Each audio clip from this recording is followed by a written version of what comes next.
दोस्तों, क्या आपको पता है कि सीता जी किसकी पुत्री थी और सीता का जन्म कैसे हुआ? यदि सीता रावण की पुत्री थी तो रावण ने सीता का हरण क्यों किया और उनको विवाह के लिए बार बार विवश क्यों किया? सीता को मां लक्ष्मी का भूमि अवतार माना जाता है। भूमि से उत्पन्न होने के कारण उन्हें भूमात्मजा और राजा जनक की पुत्री होने से उन्हें जानकी भी कहा जाता है। लेकिन वास्तव में सीता जी राजा जनक की पुत्री नहीं थी। उनके जन्म से जुड़ी उन पौराणिक कथाओं पर बात करते हैं जो अपने आप में कई रहस्यों से भरी है। मां सीता के बारे में वाल्मीकि रामायण और कई अन्य ग्रंथों में जो उल्लेख मिलता है, उसके अनुसार मिथिला के राजा विदेहराज जनक के राज में कई वर्षों से वर्षा नहीं हो रही थी।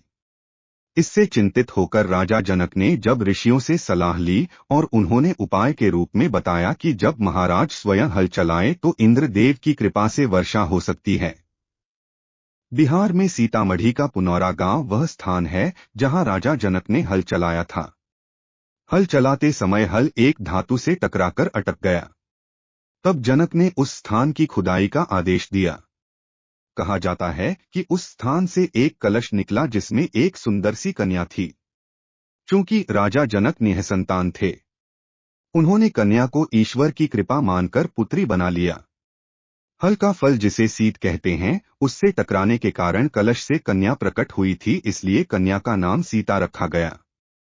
इस घटना से इतना तो पता चलता है कि मां सीता राजा जनक की अपनी पुत्री नहीं थी।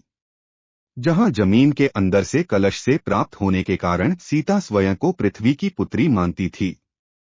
वहीं वास्तव में सीता के पिता कौन थे और कलश में सीता कैसे आईं, इसका उल्लेख अलग अलग भाषाओं में लिखे गए रामायण और दूसरी कथाओं से प्राप्त होता है। अद्भुत रामायण के प्रसंग के अनुसार ही दंडकारण्य में गृत्समद नाम का एक ब्राह्मण था जो मां लक्ष्मी को पुत्री रूप में पाने की कामना से प्रतिदिन एक कलश में कुश के अग्रभाग से मंत्रोच्चारण के साथ दूध की बूंदें समर्पित करता था। कहते हैं उस समय देवासुरों के बीच संग्राम चलता रहता था। कभी असुर देवों पर तो देव असुरों पर आक्रमण करते रहते थे। उसी बीच किसी दिन रावण उस ब्राह्मण की कुटिया पर पहुंच गया। उस समय गृत्समद वहां उपस्थित नहीं थे। इसका फायदा उठाकर रावण ने आश्रम के अन्य ब्राह्मणों और ऋषियों को मारकर उनके रक्त को उसी कलश में भर लिया।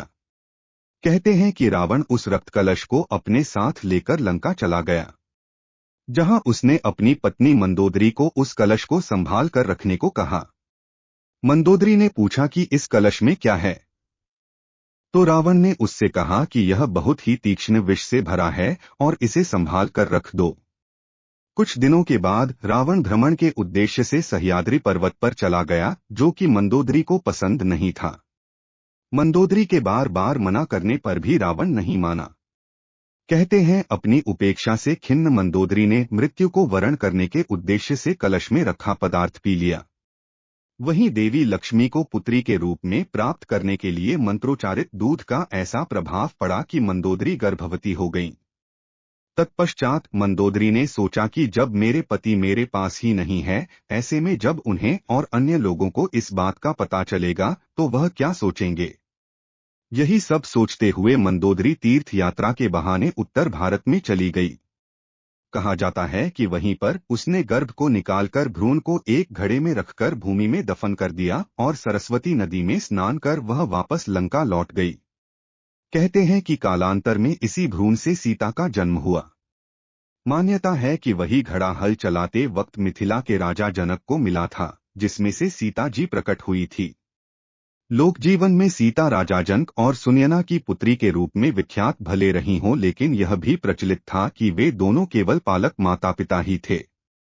वाल्मीकि रामायण के अलावा कंपन रचित रामायण, जैन रामायण, थाई रामायण और लोक कथाओं में भी मां सीता के जन्म और जीवन को लेकर अलग अलग ढंग से वर्णन है।